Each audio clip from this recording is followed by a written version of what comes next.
আমরা এই মুহূর্তে সারান্ডা ফরেস্টের গোয়া অঞ্চলে আছি এবং এই জায়গাটা কিন্তু এখানকার যেটা পপুলার ডেস্টিনেশন যেরকম কিরিবুরু, মেঘাহাটুবুরু, সেখান থেকে বেশ কিছুটা দূরে, প্রায় 1 ঘন্টারও বেশি দূরে।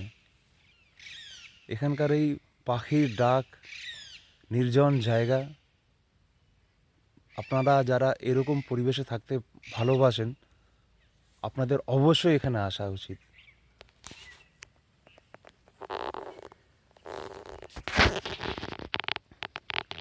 এবং এখানে বেশ ভালো উঁচু উঁচু পাহাড়, জঙ্গল,